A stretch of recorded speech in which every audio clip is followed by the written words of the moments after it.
جد الحسن والحسين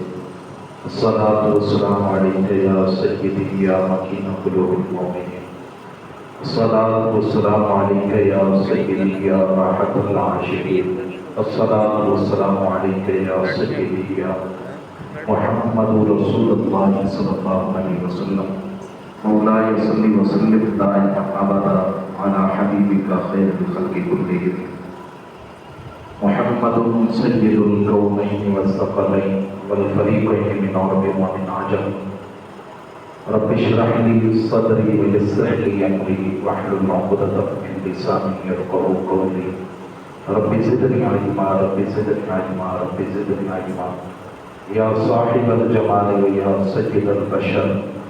من وجهك المنير لقد منذر القمر لا يمكن ثناء كما كان حقه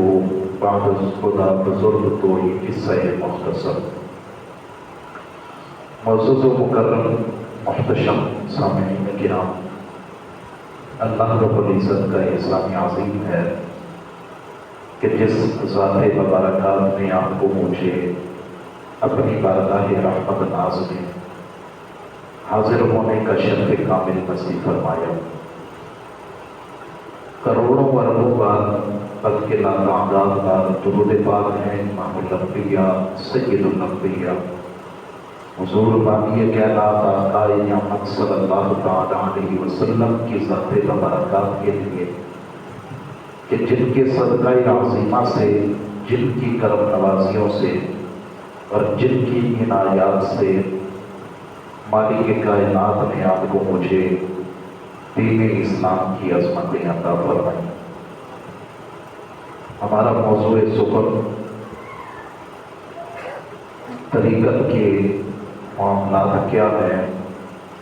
پچھلے جمعہ المبارک کے دن بھی میں نے آپ احباب کے سامنے اس موضوع پر کچھ گزارشات پیش کی تھی. دین اسلام کو سمجھنے کے لیے ضروری ہے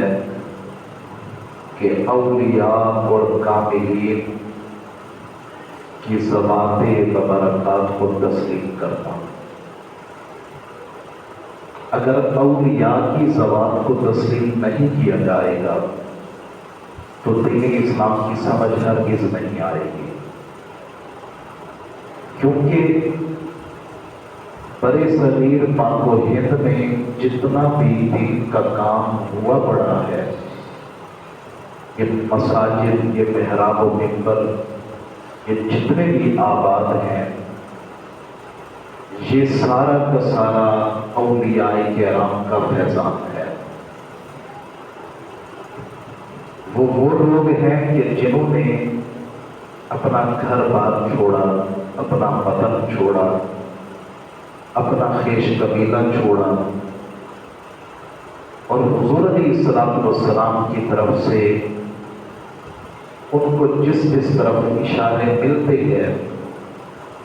وہ اپنا سب کچھ چھوڑ چھاڑ کے اس طرف نکل گئے کہ ہادی دو عالم صلی اللہ علیہ وسلم نے جب کہہ دیا تو اب ہم نے دین اسلام کا عالم کائنات کے ہر گوشے کے اندر لگانا ہے اور ہر طرف پھیل کر دین اسلام کا کام کرنا ہے. اب یہ جتنے بھی کاملین ہیں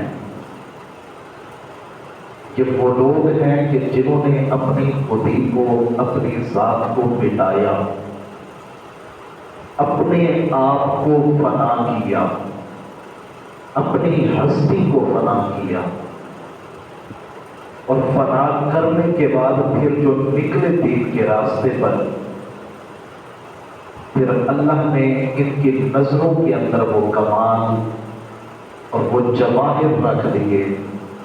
کہ جس طرف بھی ان کی نظریں اٹھتی گئی ہر طرف اللہ اللہ وہ کی صدائیں بلند ہوتی نظر آئے. لیکن اس کے لیے ضروری ہے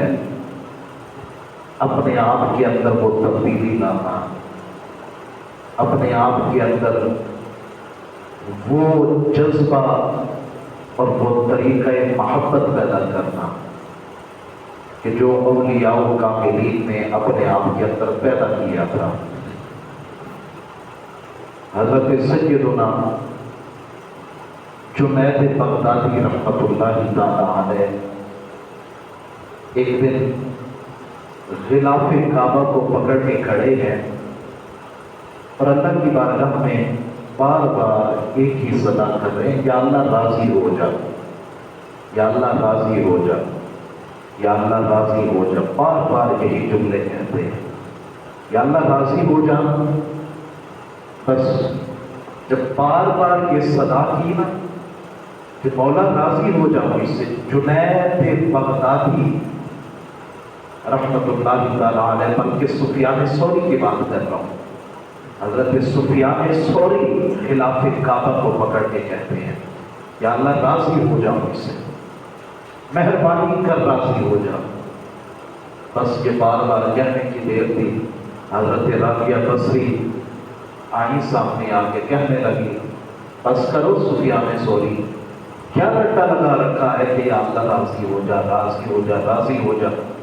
پہلے تو اپنے آپ کے اندر جھانک اور اپنے آپ سے پوچھ، کیا تو بھی اپنے اللہ سے راضی ہے؟ کیا تو نے بھی اپنے آپ کو اس کی رضا کے مطابق راضی رکھا؟ تمہارے اپنے تو شکوے ختم نہیں ہوتے، تمہاری اپنی تو شکایات ختم نہیں ہوتی، دم نہیں توڑتی، تو اتنی بڑی بارگاہ میں کہہ رہا ہے کہ یا اللہ راضی ہو جا۔ وہ پہلے اپنے آپ کو تو راضی کرنا، پہلے خود رضا کے راستے پہ چلنے والا بن، پہلے خود رضا کے راستے کو چن، اس راستے پر اٹھن، راستے بھی آئیں گے، مشکلات بھی آئیں گی، تکلیفیں بھی پہنچیں گی، لیکن اس کا یہ مطلب تو نہیں نا کہ وفا کا راستہ ہی بدل ڈالو، اس کا یہ مطلب تو نہیں نا کہ اپنے راستے کو ہی تبدیل کر ڈالو کہ ہاں بھائی دین کے راستے میں بڑی مشکلات ہیں۔ ضروری ہے اس کے لیے جیسی بھی مشکل آئے بس بندہ یہ کہے مولا جس حال میں تو راضی، میں بھی اسی حال میں راضی۔ ایسے اللہ نے اعلان نہیں کر دیے ان کے لیے جن کو اللہ قرآن میں اپنا یار کہے، بار بار کہے، بار بار اللہ کہے یہ میرے یار ہیں، یہ میرے دوست ہیں۔ کیوں کہا اس لیے کہ میں نے جتنی بھی ان پر آزمائش بھیجی، جتنا بھی ان پر آزمائش اور مشکلات کے پہاڑ توڑے گئے، لیکن ہر حال میں یہ کہتے ہیں مولا ہم بھی راضی ہیں، بس تو بھی راضی ہو جا ہم سے۔ پھر اللہ نے کہا دیکھو میں تمہاری عظمتیں کیسے بیان کرتا ہوں۔ پھر اللہ جبرائیل کے ذریعے محبوب کے قلب نازنین پر یہ آیات بینات نازل کرتا ہے کہ یہ دنیا والوں سنو یہ میرے دوست ہیں،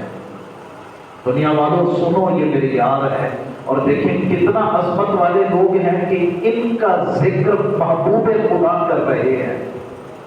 اور صحابہ کی محفل میں کر رہے ہیں، محفل صحابہ میں بیٹھ کر آقا کریم علیہ الصلوۃ والسلام ذکر پاک کر رہے ہیں کہ میرے رب نے یہ آیات بینات نازل کی ہیں۔ تو فرمایا کہ اپنے آپ کو پہلے اس کی رضا کے مطابق ڈھالنا سیکھو۔ ان لوگوں نے اپنی خودی کو، اپنی ذات کو مٹا دیا، اپنی ہستیوں کو فنا کر دیا، بالکل انہوں نے اس کی رضا پر چلنے کا عہد جب کیا، پھر جتنے بھی مشکلات ہیں، حضرت سیدنا شیخ عبد القادر جیلانی محبوب سبحانی رضی اللہ تعالیٰ عنہ فرماتے ہیں کہ بعض اوقات یہ ہوتا کہ کئی دن گزر جاتے، میں جب مدرسے میں پڑھتا تھا کھانے کو کچھ میسر نہ آتا تھا، پینے کے لیے پانی نہ ہوتا تھا، لیکن اس کے باوجود ہر حالت میں رب سے میں یہی کہتا مولا تو راضی ہے نا میری اس حال پر، اگر تو راضی ہے تو پھر میں بھی راضی ہوں۔ تو جب یہ کیفیات اپنا لی ان لوگوں نے، جب یہ طریقہ اپنا لیا، پھر وہ وقت بھی آتا ہے کہ غوث اعظم شیخ عبد القادر جیلانی کے سامنے کھانا پڑا ہے، لیکن کھانا نہیں کھاتے، حکم ہوا کھانا کھاؤ، نہیں کھانا۔ یہ تھا ناز، کیونکہ اس مقام قرب کو پہنچ چکے تھے، یہ تھا ناز اور جب کہا گیا کہ کھاؤ، کہا نہیں کھانا، پھر اس ذات نے اپنی قسم دے کے کہا عبد القادر تمہیں میری قسم ہے یہ کھانا کھاؤ، تمہیں کھانا پڑے گا۔ اس نے قسم دی تو پھر عبد القادر نے کھانا کھایا۔ پھر یہ لوگ اس مقام پر بھی پہنچ جاتے ہیں، پھر ان عظمتوں کو بھی حاصل کر لیتے ہیں کہ پھر اللہ اپنی قسمیں دیتا ہے کھاؤ نا، لیکن کیا ہے پہلے اپنی خودی کو مٹایا۔ جیسے اس ذات نے کہا نا کہ اے ابن آدم ایک میری چاہت ہے ایک میری چاہت ہے، ہونا وہی ہے جو میری چاہت ہے، لیکن اگر تم نے اپنی چاہت کو میری چاہت پر ختم کر دیا تو پھر میں رب بھی وہی کروں گا جو تیری چاہت ہے۔ ان لوگوں نے اپنی چاہت کو مٹا دیا تھا اللہ کے نام پر، اللہ کی ذات کے نام پر۔ اب یہاں پر تو یہ ہے نا کہ موجودہ دور میں جو تصوف کا چہرہ جو ہمارے سامنے پیش کیا جاتا ہے، موجودہ دور میں جو ہمارے سامنے طریقت کا چہرہ بیان کیا جاتا ہے وہ یہ ہے کہ اگر ایک پیر ہے، جیسے میں پچھلے جمعے بھی عرض کر رہا تھا کہ ایک مرید اگر کسی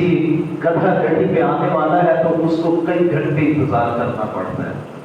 اور اگر ایک لینڈ کروزر والا مرید آیا تو پھر اس کو خانقاہ سے باہر نکل کے بھی اس کا استقبال کیا جاتا ہے۔ وجہ کیا ہے کہ ہماری فکریں اور ہماری سوچیں بدل چکی ہیں، سوچوں میں فرق پیدا ہو چکا ہے۔ حالانکہ آنے والا وہ بھی مرید ہے، یہ بھی مرید ہے، وہ بھی مصطفیٰ کا امتی ہے، یہ بھی حضور کا امتی ہے، وہ بھی اس کے دست پر بیعت کرنے والا، وہ بھی اس کے دست پر بیعت کرنے والا، لیکن بات کیا ہے دراصل اس میں لٹھے کا لباس پہنا ہوا ہے، اور وہ غریب پھٹے پرانے لباس میں آیا ہوا۔ اور محبوب خدا کی بارگاہ میں ایسا نہیں ہوتا تھا، حضور کی بارگاہ میں کوئی سردار آ گیا، جس رویے اور جس عمل سے حضور اس سے ملے ہیں اسی طریقے سے آقا کریم علیہ السلام سب سے غریب ترین صحابی کو بھی ملے ہیں، غریب سے غریب ترین شخص کو بھی۔ آقا کریم علیہ السلام صحابہ کے ساتھ جا رہے ہیں اور راستے میں ایسی عورت نے حضور کو روک لیا کہ جو دماغ کی موٹی تھی، حضور کو پکڑ کے سائڈ پہ لے گئی۔ اب وہ صحابہ کرام کھڑے ہیں، حضور کبھی اس کے کانوں کے قریب اپنا منہ مبارک لے جاتے ہیں، اس سے گفتگو کرتے ہیں، اور کبھی وہ اپنا منہ حضور کے کانوں کے قریب لے آتی ہے، وہ گفتگو کرتی ہے۔ کافی ٹائم گزر گیا، صحابہ کرام میں بے چینی ہے، اضطراب ہے کہ یہ عالم کیا ہے کہ محبوب خدا وجہ تخلیق کائنات ہے اور یوں ایک موٹے عقل کی عورت کے ساتھ کھڑے ہیں، وہ عورت جانے نہیں چھوڑ رہی، جانے ہی نہیں دے رہی۔ صحابہ انتظار میں ہے کہ حضور ابھی آئیں گے، ابھی آئیں گے، ابھی آئیں گے۔ وقت گزر گیا، اور جب کافی وقت گزرا کونین کے والی کو اس عورت نے خود جانے دیا تو حضور آئے۔ صحابہ کہنے لگے حضور کرم نوازی کریں، آپ جانتے ہیں کہ وہ موٹے عقل کی عورت ہے، اس کا دماغ صحیح کام نہیں کرتا، اور آپ اس کے ساتھ کھڑے رہے وہ بھی اتنی دیر۔ کونین کے والی صلی اللہ تعالیٰ علیہ وسلم نے ارشاد فرمایا کہ میرے پاک صحابہ اس نے میرا ہاتھ پکڑا، مجھے لے گئی سائڈ پر، اگر میں بھی اس کی نہ سنتا تو پھر کون سنتا، اگر میں بھی نہ سنتا تو پھر کون سننے والا ہے اس کی۔ ساری دنیا اس کو دھتکارتی ہے یہ کہہ کر کہ یہ موٹے عقل کی ہے، ساری دنیا اس سے دور بھاگتی ہے، کیا میں بھی دور چلا جاتا، کیا میں بھی اس کی نہ سنتا؟ حضور نے فرمایا اگر یہ رات تک یا پھر اگلے دن تک بھی مجھے یوں ہی کھڑا کیے رہتی، میرے آقا فرماتے ہیں میں اگلے دن تک بھی کھڑے رہ کر اس کی گفتگو کو سنتا رہتا۔ اور یہ حضور نے سبق دیا ہے، اور یہ جتنے بھی طریقت کے رہنما ہیں یہ سارے کے سارے غلام ہیں مصطفیٰ کے در کے۔ یہ تو نہیں نا کہ بھائی اگر کوئی آگے یا اونچی مسندوں پر بیٹھنے والا بزنس مین کوئی پراٹوں سے اترنے والا تو پھر اس کو سینے سے لگا دیا جائے، اور جو غریب بیچارہ ریڑھی چلانے والا ہے اس کو دور سے ہاتھ دیا جائے تاکہ اس کے کپڑوں کی میل جو ہے وہ میرے کپڑوں کو نہ لگ جائے۔ اس کو طریقت نہیں کہتے وہ، بلکہ یہ جو کاملین ہوتے ہیں نا ان کا تو تعلق ہی نہیں ہوتا ان لوگوں سے، دنیا داروں سے۔ وہ سلطان محمود غزنوی تھا، وقت کا سلطان گزرا ہے۔ یہ مرید تھا حضرت سیدنا ابو الحسن خرقانی رحمۃ اللہ تعالی علیہ کا۔ اور ابو الحسن خرقانی وہ ہے، میں یہ بات کر کے پھر ذرا پیچھے کی طرف آؤں گا۔ ابو الحسن خرقانی وہ ہے کہ جب سلطان محمود غزنوی نے جا کے حملہ کیا تھا ہندوستان کے سب سے بڑے بت خانے پر، جس کا نام سومناتھ تھا، اس سومناتھ پر، یعنی کہ جو پورے ہندوستان کا سب سے بڑا مندر جس کو کہا جاتا، اور یہ لوگ کہتے تھے کہ معاذ اللہ سب سے بڑا خدا ہمارا جو ہے وہ یہاں سومناتھ کے اندر موجود ہے۔ محمود غزنوی وہاں پر پہنچا، ایک عرصہ گزر گیا، اس میں کئی مہینے لگ گئے، کوشش پر کوشش، حملے پر حملے کرتے رہے، لیکن فتح ہی نہیں ہو رہی، کرے تو کیا کرے۔ سلطان محمود غزنوی لوٹ کے آیا، لشکر وہیں پر ہے، یہ خود لوٹ کے آیا، اور آگے نا اپنے پیر خانے حضور سیدنا ابو الحسن خرقانی کی بارگاہ میں بیٹھا، آگے کہنے لگا حضور مہربانی کریں، وہ سومناتھ کا مندر جو ہے نا وہ فتح نہیں ہو رہا،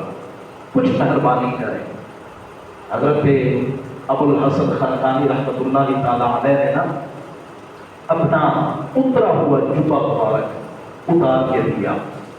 اور میں آپ کو مزے کی بات بتاؤں کہ یہ جو واقعہ میں عرض کر رہا ہوں، یہ لکھنے والا کون ہے؟ یہ دیوبندیوں کا ایک مفتی جس کو یہ شیخ الاسلام کہتے ہیں، اب بھی حیات ہے، مفتی تقی عثمانی۔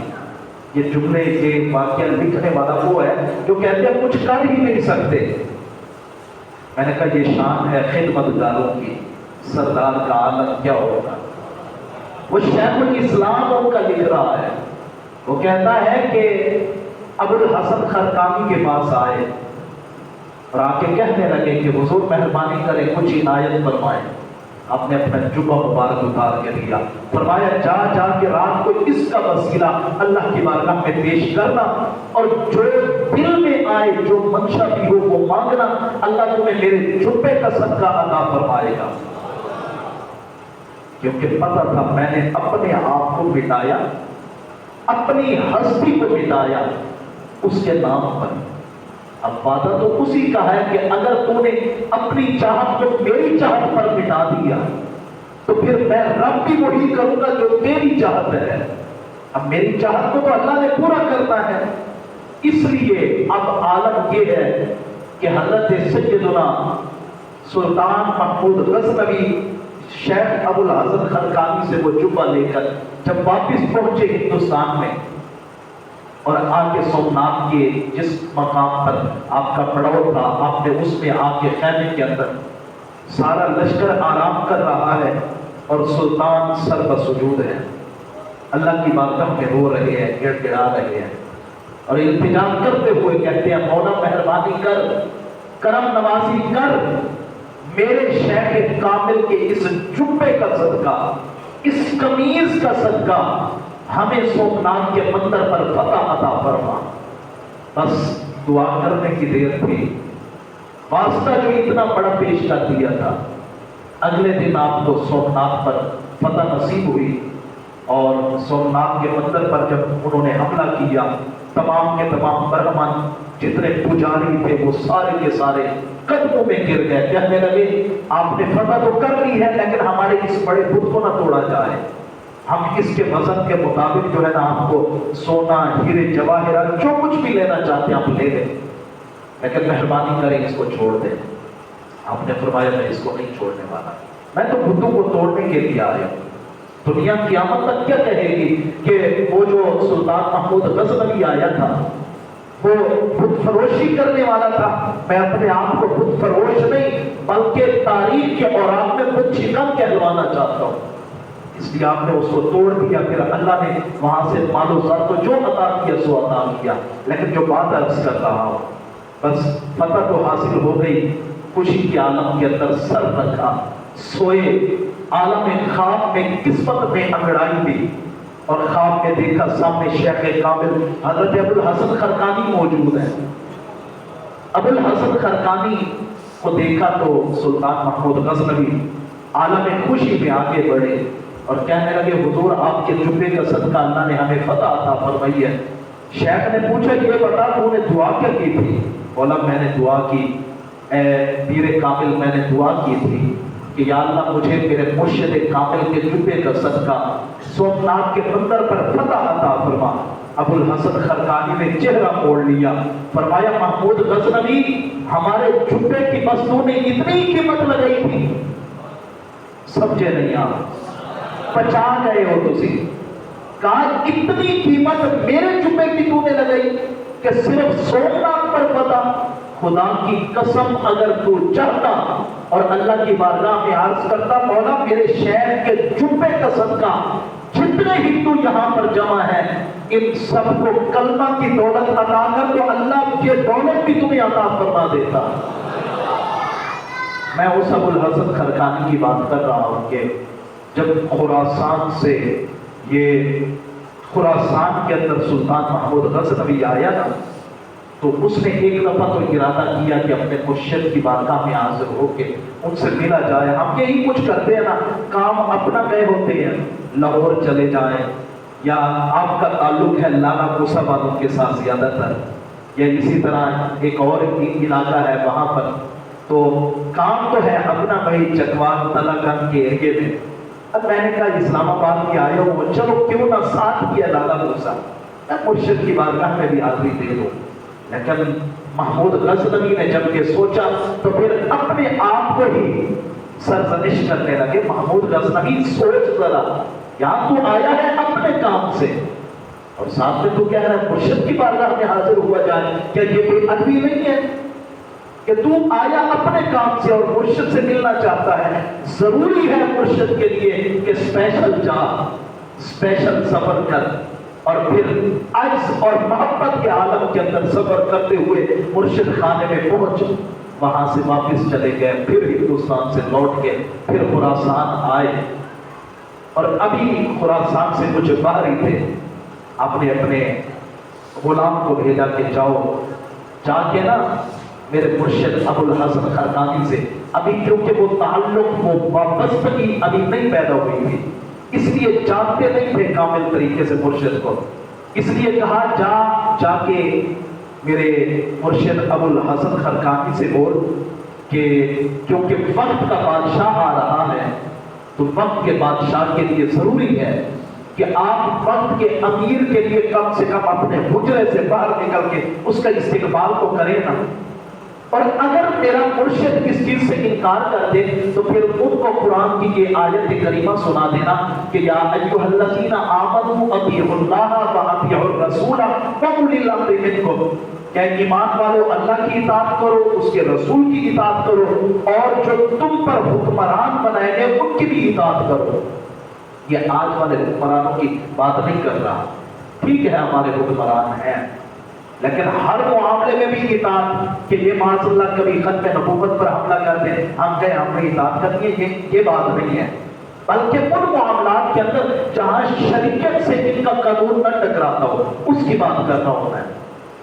کہا میرے مرشد کو یہ سنا دینا اور کہنا کہ حضور کیونکہ امیر وقت کی اطاعت کرنا بھی ضروری ہے تو اس لیے آپ کا حق بنتا ہے کہ آپ باہر نکل کے اس کا استقبال کریں۔ اب جب غلام آیا اور اس نے آپ کے حضرت ابو الحسن خرقانی سے یہ بات کی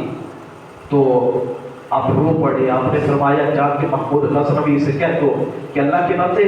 میں تو آج تک اطاعت خدا بندی ادا کرنے میں اتنا مصروف ہوں کہ میں مصطفیٰ کی اطاعت کا بھی حق ادا نہ کر سکا، اور کہا میں تیری اطاعت کا حق ادا کرنے کے لیے آ جاؤں، مجھ سے یہ نہیں ہو سکتا، اس لیے آنا ہے تو خود چل کے آ۔ اب سلطان محمود غزنوی آیا، اس نے یہ کام کیا کہ اپنا لباس اتار کے ایاز کو پہنایا، ایاز کا لباس اتار کے خود پہنا، اور پھر پہنچا ابو الحسن خرقانی کی بارگاہ میں۔ 10 لونڈیاں تھیں وہ غلاموں کے لباس میں، وہ بھی اس نے چاہا کہ یہ حضرت ابو الحسن خرقانی کی بارگاہ رحمت میں پیش کی جائے، اور جب آ کے بیٹھا نا اور اس نے آ کے حضرت ابو الحسن خرقانی کی بارگاہ رحمت میں سلام کیا تو آپ نے سلام کا جواب دیا لیکن زیادہ التفات نہ فرمایا، توجہ نہ کی۔ تو وہ بڑا حیران ہوا، کہنے لگا کہ آپ، کیونکہ وہ آیا تھا اعجاز کے لباس میں، وہ کہنے لگا حضور بادشاہ سامنے موجود ہے اور اللہ نے قرآن کے اندر حکم دیا ہے اس کی اطاعت کا، اب کم سے کم اس سے صحیح رویے سے مل تو لینا، اب کم سے کم اپنی اس تصوف کی دنیا سے باہر پہ قدم رکھیں۔ کیا تصوف کی دنیا کے جال اتنے گہرے ہیں کہ وہ قرآن کی آیت پر عمل کرنے سے ہی روک دیتے ہیں؟ سلطان محمود غزنوی نے جب یہ بات کی، ابو الحسن خرقانی نے نگاہ اٹھائی، فرمایا کہ تصوف کے جال تو جتنے گہرے ہیں سو گہرے ہیں، پہلے تو اپنے لباس سے باہر نکلنا، پہلے تو اپنا لباس بدل۔ تو میرے سامنے آیا بیٹھا ہے کچھ بن کے، حقیقت کچھ اور ہے، ذرا اپنا لباس بدل اور ظاہر کر کے در حقیقت تو ہی ہے وہ کہ جس کو تو اپنا غلام بنا کے لایا ہے اس کی صورت میں۔ تو وہ سمجھ گیا کہ ہاں بات تو صحیح ہے۔ وہ کہنے لگا حضور بایزید بستامی کی کوئی بات مجھے سنا دیں تاکہ میں جو ہے نا اس کو سن سکوں، میرا یہ سفر جو ہے یہ سجایا ہو جائے۔ آپ نے فرمایا سب سے پہلے تو یہ کر کہ یہ جو نامحرم عورتیں بیٹھی ہیں نا، ان کو یہاں میری پٹری سے باہر کر، ان کو یہاں سے اٹھا۔ آج کل دیکھیں آستانوں پر چلے جائیں، وہاں پر عورتوں کا رش ملتا ہے۔ ہماری عورتیں، میں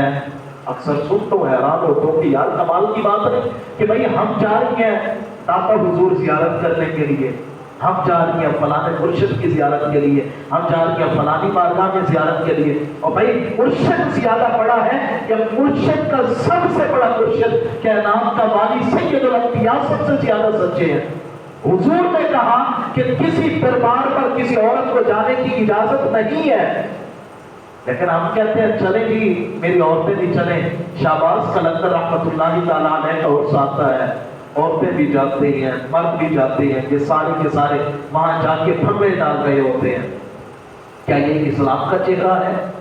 کیا یہی تصوف ہے؟ کیا یہی طریقت ہے؟ اسلام منع کر رہا ہے۔ اسلام تو کہتا ہے کہ عورت بغیر اپنے محرم کے حج کے لیے بھی سفر نہیں کر سکتی، اور کہا یہ کہ شہباز قلندر رحمۃ اللہ علیہ وہاں کی زیارت کے لیے یا کسی اور مرشد خانے کی زیارت کے لیے عورتیں غیر محرم کے ساتھ ہی چل پڑتی ہیں۔ اور بھائی اللہ نے حج کے سفر سے بھی اللہ کے پاک رسول نے منع کیا کہ عورت بغیر محرم کے حج کا سفر بھی نہیں کر سکتے، اور ہم کہاں گھومتے پھرتے نظر آ رہے ہیں۔ عورتوں کو انہوں نے باہر کیا، کہا باہر چلے جاؤ۔ ایسے ایسے آستانوں کو بھی میں جانتا ہوں کہ جہاں عورتیں جا کے نا مرشد کے باقاعدہ پیر دباتی ہیں، ٹانگیں دباتی ہیں، مرشد کے کاندھے دبا رہی ہوتی ہیں۔ میں پچھلے ہفتے میں ہی ایک مقام پہ، ہاں بلکہ اسی ہفتے میں، یہ سوموار جو گزرا ہے، اتوار یا سوموار، چشتیہ شریف کے علاقے میں تھا۔ وہاں پر بیان کے بعد جو ہے نا شخص آیا، وہ کہنے لگا حضرت ذرا چوک گئے ہیں، آپ کو ایک موضوع ذمہ لگانا تھا ہم نے، اور وہ جو ہے نا وقت کی نزاکت کی وجہ سے میں نہیں لگا سکا۔ وہ کیا ہے؟ وہ کہنے لگا کہ یہاں ہمارے قریب ہی آستانہ ہے، اور وہاں کے جو پیر صاحب ہیں نا ان کے پاس عورتیں جاتی ہیں شفا حاصل کرنے کی غرض سے، اور وہاں پر جب جاتی ہیں اگر کوئی پردہ دار عورت بھی ہے نا، اس آستانے پر بیٹھنے کی شرط یہ ہے، پیر صاحب کہتے ہیں اپنا پردہ اتار کے پھر آستانے میں داخل ہو۔ میں نے کہا لعنت ہے ایسے آستانے والوں پر بھی، اور ایسے آستانوں پر جانے والوں پر بھی، کہ رب اور رب کا قرآن اور رب کا نبی کہہ رہا ہے کہ پردہ کرو، اور وہ پیر کیسا؟ ایسے پیر ڈوب کے نہ مر جائیں جو قرآن کو بھی جھٹلا رہے ہیں، قرآن والے کو بھی جھٹلا رہے ہیں۔ وہ کہتے ہیں کہ پردہ نہیں کرنا، پردہ اتار کے آنا ہے، اور پھر وہ بتا رہے تھے کہ باقاعدہ ہاتھ پکڑ کے وہ چیک کرتے ہیں، ہاتھوں میں ہاتھ لے کے بیٹھتے ہیں کہ تمہاری یہ قسمت ہے، یہ ہے، وہ ہے، اور جب بیعت کرتے ہیں تو بھی ہاتھ میں ہاتھ دے کے کرتے ہیں۔ میں نے کہا یار کمال کی بات نہیں، حضور کی بارگاہ میں بھی عورتیں آتی تھی بیعت کرنے کے لیے، لیکن حضور کپڑا دیا کرتے،